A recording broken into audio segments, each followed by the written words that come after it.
गर्मी में गरीब बहू को मिला पैसों की बारिश करने वाला अमीर ससुराल। चंपा चिलचिलाती धूप से बेहाल अपने दुपट्टे से चेहरा पोंछते हुए तेजी से कमरे में दाखिल होती है। हट ना कुसुम, हट यहाँ से। हाय रे गर्मी, लग रहा है चमड़ी ही जल जाएगी मेरी।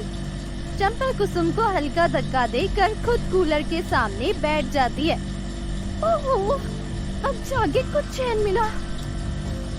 कसम से आज तो सूरज आग ही बरसा रहा है। अरे चंपा, ऐसा मत करो, मैं भी तो यही बैठी थी, थोड़ा मुझे भी हवा लगने दे यार। तो बैठी थी ना, अब हट भी गई।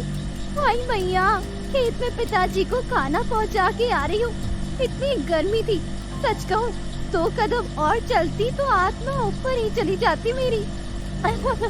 तू भी ना हमेशा नाटक करती है। नाटक? तू तो दिन भर घर में बैठी रहती है, कभी धूप में निकल के देख, छालों की तरह जल रही है धरती, छालों की तरह। जा रे, थोड़ा तो रहम कर अपनी सहेली पर। जा जरा अपने फ्रिज से एक लोटा ठंडा पानी तो ले आ। ठीक है महारानी, ठीक है, अभी लाती हूँ, बस तू वही बैठी रहे कूलर के तख्त पर। कुसुम अंदर जाती है और चंपा ठंडी हवा में आंखें मूंद कर बैठ जाती है, जैसे उसे मोक्ष मिल गया हो। इतने में कुसुम गिलास से ठंडा पानी लाती है, जिसे एक बार में चंपा पी जाती है। हाय भैया, ठंडा पानी भी किसी वरदान से कम नहीं इस मौसम में। कब से पिताजी को कह रही हूँ कि एक कूलर लगवा दीजिए, लेकिन सुनते ही नहीं। अरे कूलर ऐसे ही थोड़ी ना लग जाता है, उसके लिए पैसे लगते हैं, पैसे। और तुझे तो पता ही है चंपा, तेरे पिताजी के पास उतने पैसे नहीं है, तो फिर यूँ बेकार की जिद क्यों करती है? बड़ा जानती है तू, मेरे बापू के खाता भाई भी देखे है क्या? बहुत पैसा है उनके पास, लेकिन ना जाने क्यों एक पैसा भी खर्च करने में जान जाती है उनकी, कंजूस कहीं के। देख चंपा, माँ बाप के लिए सामान के लिए जिद करना अच्छा नहीं होता। अगर वाकई इतने पैसे होते तो वो भी आज इस गर्मी में खेत में ना तप रहे होते, घर पर बैठकर आराम करते कूलर के सामने। बड़ी चिंता है ना तुझे मेरे पापा की, मगर मेरा क्या, मेरा जो दम घुट रहा है इस गर्मी में वो नहीं दिखता तुझे? जो मैं हर दिन जल रही हूँ धूप में, उसका कोई हिसाब नहीं। देख, इतना सिर आसमान पर चढ़ा के रखेगी ना तो बहुत जोर से गिरेगी। मैं तो कहती हूँ उतने ही पैर फैला जितनी चादर है, नहीं तो बाद में बहुत पछताना पड़ेगा तुझे। हाँ हाँ, सब समझ रही हूँ, तेरे पास कूलर है ना, तो अब तू मुझ पर एहसान जता रही है। जा, अब नहीं आऊंगी मैं तेरे यहाँ ठंडी हवा खाने। और सुन ले, भले आज मेरे घर में कूलर नहीं है, लेकिन देख लेना, ऐसे घर में ब्याह करूंगी जहाँ पैसे की बारिश होती हो, जहाँ हर कोने में एसी लगा हो, एसी। ये कहते ही चंपा गुस्से से पैर पटकते हुए बाहर निकल जाती है। कुसुम चुपचाप उसे जाते हुए देखती रह जाती है। कई दिन गुजर गए, लेकिन चंपा इतनी नाराज थी, उसने ना तो कुसुम से बात की और ना ही कभी उसके घर गई। देखते ही देखते कुसुम की शादी का भी दिन आ गया। कुसुम ने कई बार चंपा के पास बुलावा भेजा, लेकिन क्या मजाल कि एक बार अपनी सहेली के खास अवसर पर उससे मिलने आ जाए। आज भी कुसुम ने उसके घर 3 बार बुलावा भेजा, लेकिन चंपा की कोई खबर ही नहीं थी। दुल्हन बनी कुसुम अब उदास होती जा रही थी। इतने में दूर से उसे चंपा हाथ में छोटा सा तोहफा लेकर आती नजर आई। चंपा को देखकर वो खुशी से उछल पड़ती है। अरे आ गई चंपा, तू आई, ये देखकर बहुत खुशी हुई। मैं कब से तेरा इंतजार कर रही थी। नाराज थी क्या मुझसे? अब तुझसे क्या नाराज होना रे, वैसे भी अब तू पराई हो गई है। दोनों सहेलियां भावुक होकर हंसने लगी। इसी बीच चंपा की नजर कुसुम के पीछे खड़े एक लड़के पर पड़ती है, जो उसे देख मुस्कुरा रहा था। ओए, वो पीछे खड़ा जो मुस्कुरा रहा है, वो कौन है? अरे वो मेरे पिया जी के पड़ोसी है, नाम है राज। बहुत अच्छे इंसान है और उनके पापा का कपड़े का व्यापार है, बहुत बड़ा। शहर में बहुत अमीर लोग हैं, लेकिन पैसे का जरा भी घमंड नहीं। ये सुनते ही चंपा की आंखों में हल्की चमक आ जाती है और वो भी राज को देख मुस्कुरा देती है। राज को थोड़ी हिम्मत मिलती है और वो धीरे धीरे चंपा के पास आता है। नमस्ते। मेरा नाम राज है। और आपका? मैं चंपा, कुसुम की बचपन की सहेली।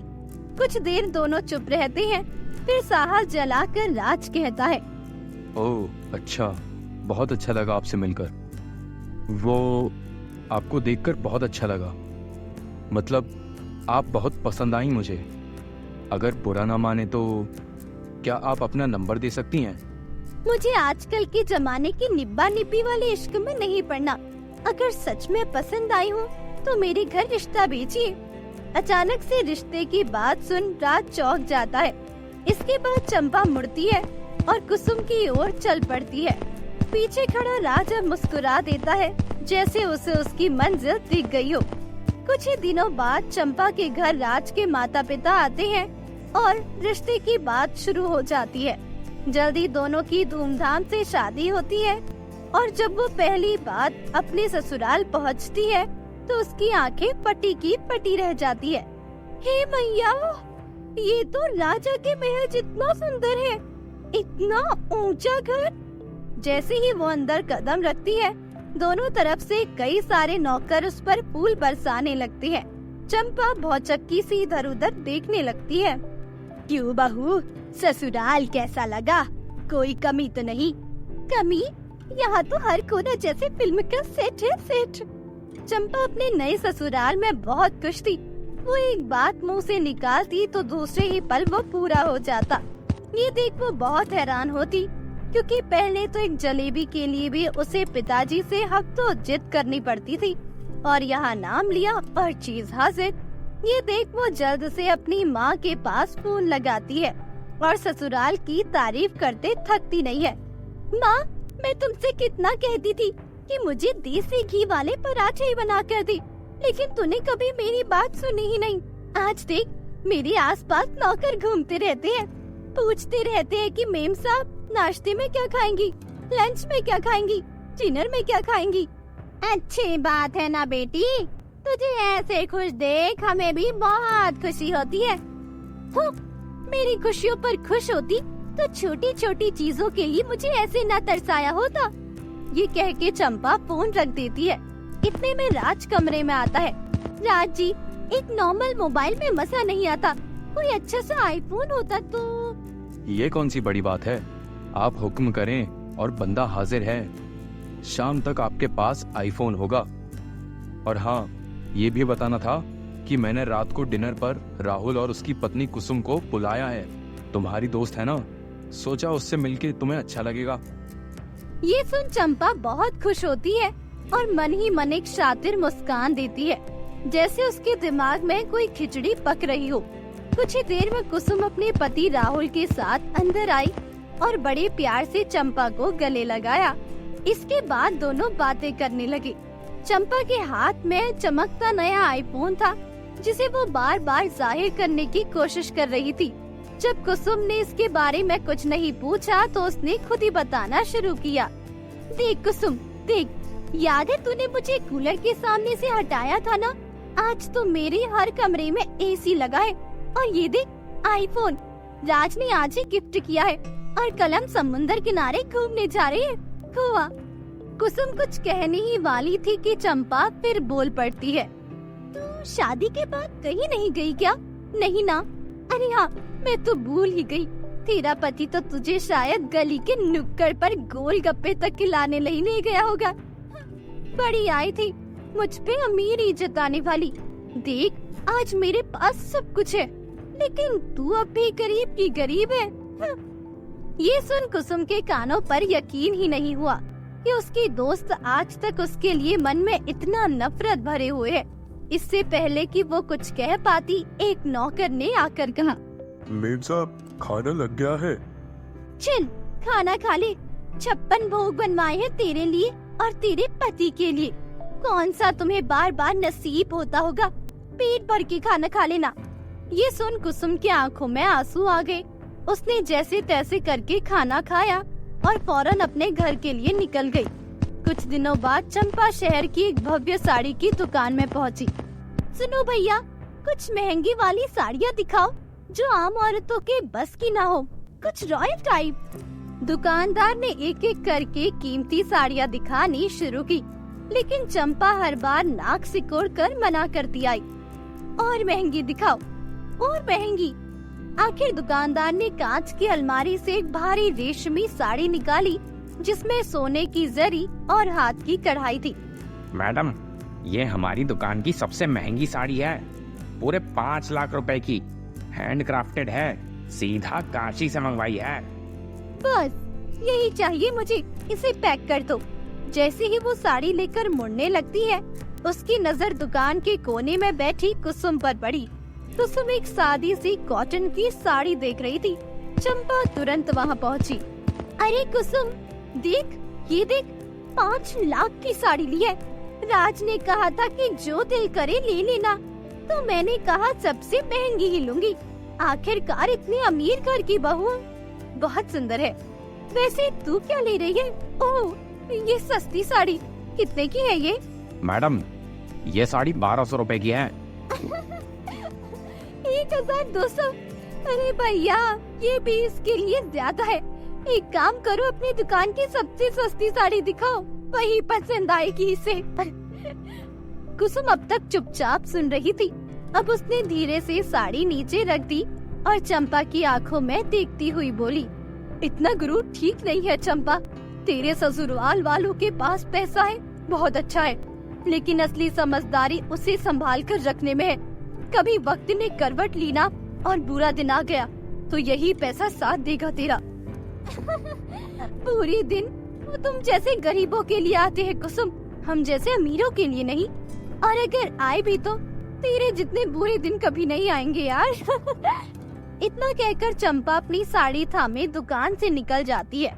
वक्त गुजरता है और चंपा पैसे के घमंड में और भी पागल हो जाती है। वो एक भी मौका नहीं छोड़ती कुसुम को नीचा दिखाने की। लेकिन एक दिन आधी रात को राज के पास फोन आता है कि उनके कपड़ों की फैक्ट्री भीषण आग लग गई है। सब जलकर राख हो गया है। मशीनें, माल, दफ्तर सब खत्म। राज और उसके पिता दीनदयाल जी ने बहुत कोशिश की, लेकिन नुकसान इतना बड़ा था कि उभरना मुश्किल हो गया। ऊपर से उधार देने वालों ने चैन तक छीन लिया। हर रोज कोई ना कोई घर आकर दरवाजा पीटता, चिल्लाता, गालियाँ देता। राजा बाबू, हमारे पैसे कब मिलेंगे? हम भी किसी के आगे जवाबदेही है। अगर पैसे नहीं है तो यह बंगला क्यों संभाल कर रखा है? बेचिए इसे और कर्ज चुकाइए। इन तानों और तंगियों के बीच एक दिन दीनदयाल ने भारी दिल से वो आलीशान घर बेचने का फैसला लिया। हाय रे, कैसी किस्मत है हमारी, महल से सीधा सड़क पर आ गए। अब कहाँ जाएंगे मम्मी जी? मुझे क्या पता, अपने पति से पूछ। इतना जो पैसे उड़ा रही थी उस समय, मेरे से पूछी कि अब मुसीबत के समय पूछ रही है। आज पैसे बचाए होते तो हमारा घर नहीं बिकता। ये सुन चंपा की आंखों से आंसू भर आते हैं। तभी राहुल आता है। मेरा घर आप लोगों का भी है। हम हमेशा से साथ रहे हैं और अब भी साथ ही रहेंगे। चलिए, सब मेरे साथ चलिए। जब तक आपका व्यापार फिर से खड़ा नहीं हो जाता, आप लोग वहीं रहेंगे। ये कहते ही वो उनका लगेज उठा के अपने घर ले जाता है।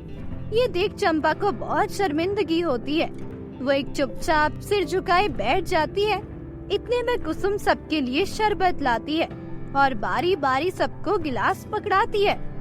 अरे चंपा, कहाँ खोई हो? शरबत लो ना। चंपा शरबत का गिलास उठा लेती है। उसे इतना उदास देख राज पूछता है, सब ठीक है ना? इतनी उदास क्यों हो? देखो, बिजनेस या घर के लिए हो तो चिंता मत करो। कुछ दिन की बात है, धीरे धीरे हम फिर से उसे शुरू कर लेंगे। बस कुछ पैसे का इंतजाम कर रहे हैं। इंतजाम होते ही फैक्ट्री फिर से स्टार्ट कर देंगे। नहीं, मैं परेशान नहीं बल्कि शर्मिंदा हूँ और कुसुम से नजर भी नहीं मिला पा रही हूँ। क्यों, क्या हो गया? क्योंकि जब मेरे पास सब कुछ था, मैंने उसकी बड़ी बेइज्जती की, ताने मारे, और आज उसी की छत के नीचे मैं बैठी हूँ। अभी दोनों बात ही कर रहे थे कि तभी राहुल आता है और राज से कहता है, ये ले थोड़े से पैसे। ये पैसे मैंने सेव कर रखे थे, इससे तू अपना कारोबार दोबारा शुरू कर सकता है। अरे तूने अपने घर में रखा, यही बहुत है। इसकी क्या जरूरत थी यार? राज सही कह रहा है, तुम्हारी हम पर पहले ही बड़ी एहसान है, अब और नहीं बस। यह कोई एहसान नहीं है, मैंने मुसीबत के समय के लिए ही बचा रखा था और मुझे लगता है कि यही उसके इस्तेमाल का सही समय है। आप चिंता क्यों करते हैं? जब आपके पास पैसे हो जाए तो लौटा दीजिएगा। ये कह के वो दीनदयाल जी को पैसे थमा देता है। उसी वक्त कुसुम थाली में गर्म खाना लेकर कमरे में आती है, हंसते हुए सबको परोसने लगती है। लीजिए सब लोग, गरम गरम रोटी, आलू टमाटर की सब्जी, दाल और चावल। चंपा की आंखें भर आती है। वो धीरे से उठकर कुसुम के पास जाती है और उसकी थाली पकड़ लेती है। कुसुम, माफ कर दे, मैंने तुझे बहुत सताया, तेरी हैसियत का मजाक उड़ाया, तेरा दिल दुखाया, पर तूने एक बार भी शिकायत नहीं की और आज तो हम सबके लिए कितना कर रही है। आज तूने फिर सबको अपना बना लिया बिना किसी सवाल के।